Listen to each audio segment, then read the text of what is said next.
Və əməl dedikdə burada istənilən savab əməldən söhbət edir. İstər zikr olsun, istər nafilə namazları, fərz ibadətlərdən sözsüzü öz yerində. Zikr, nafilə ibadətlər, oruc, valideynlərə yaxşı davranmaq, valideynləri sevindirmək, sədəqə vermək, istənilən savab əməl.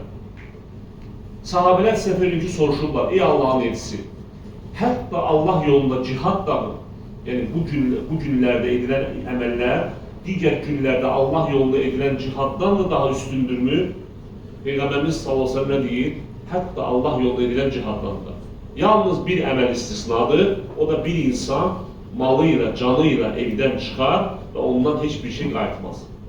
Yəni səfər edin ki, bir insan Zilhiccə ayının ilk günü, 10 günündən başqa bir gündə əgər cihada getsə və sağ qayıtsa, Zilhiccə ayının 10 günündə edilən əməl ondan daha üstün olacaq.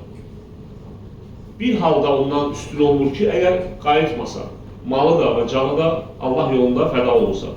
Lakin əgər səfər gedib qayıtsa, yenə də Zilhiccə ayında edilən istənilən ibadət, zikir, Subhanallah, Elhamdülillah, La ilahe illallah, Allahu Ekber, fərq eləmir qardaşlar. Ona görə sələflər, biz oxusaq onların tərcümeyi halını görürük ki, Zilhiccə ayının ilk 10 günü girəndə nə edirdilər? Çalışırdılar. Çünki bu ibadət mövsümüdür.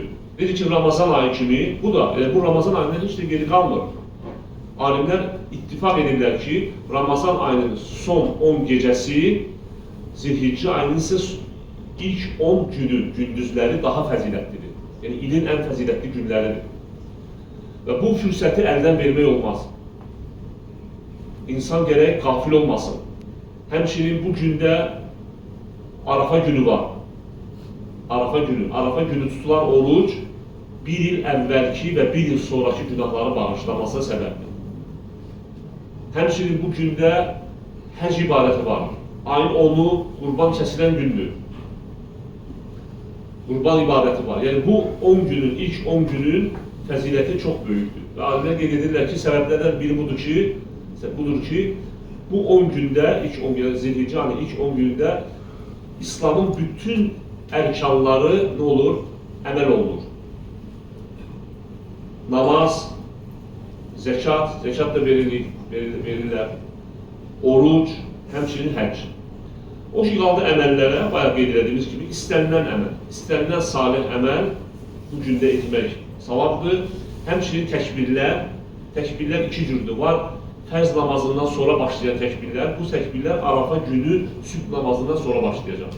Ta ki, təşrik günlərinin sonuna kimi. Lakin belə isə həmin təkbirləri digər vaxtlarda istənilən qədər demək olar.